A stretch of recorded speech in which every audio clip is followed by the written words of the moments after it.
Hey YouTube, Papercuber here, and today I want to show you how to design a paper puzzle, more precisely a mirror cube.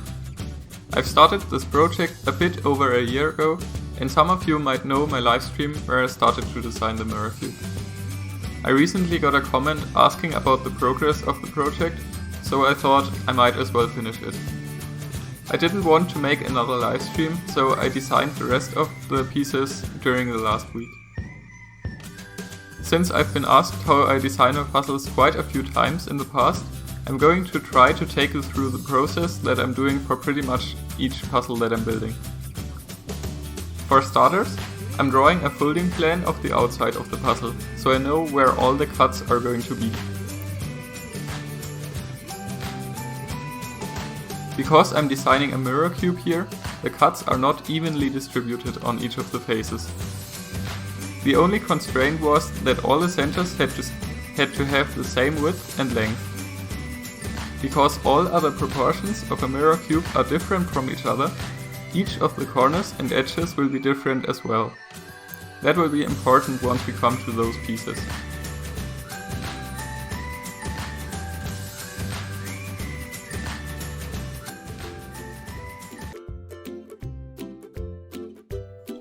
Now I'm starting to design the actual parts of the puzzle. I'm beginning with the core, a small cube with an edge length of 5 mm, which is going to be in the center of the cube, and which will hold everything together later.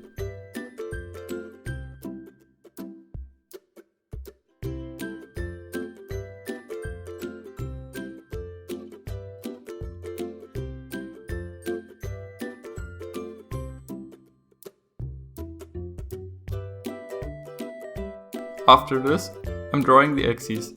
This is actually the only piece of the puzzle that is used multiple times because all of the 6 axes are identical.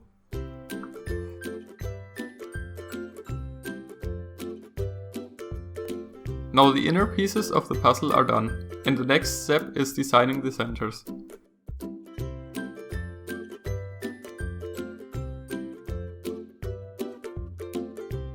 They are also all different in height, so that's why I'm drawing 6 of them, 1 for each side.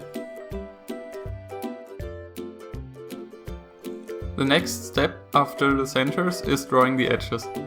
I'm going to draw one of them, and then I'm going to only alter specific lengths for the others.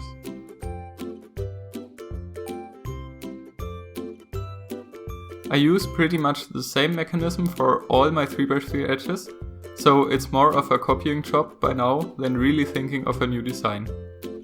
The only new thing I did with this build was that I introduced some tolerances. Like this, the puzzle will hopefully turn a bit better.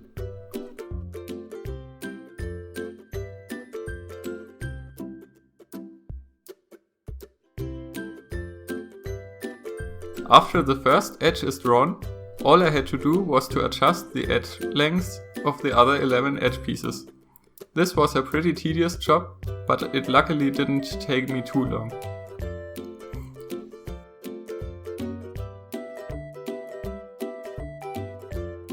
And at this point, all that was left was the corners.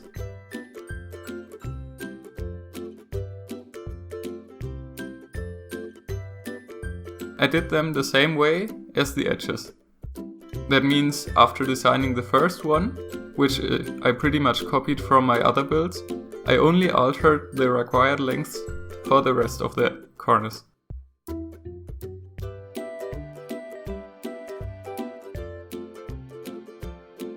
So here we are now. Every piece is designed and ready to be printed. This is everything I wanted to show you in this video.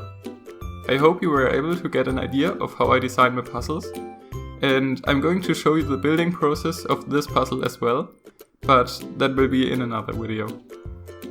I hope you enjoyed the video. If you did so, please give it a like, and if you want to see more videos like this in the future, subscribe. See you in my next video.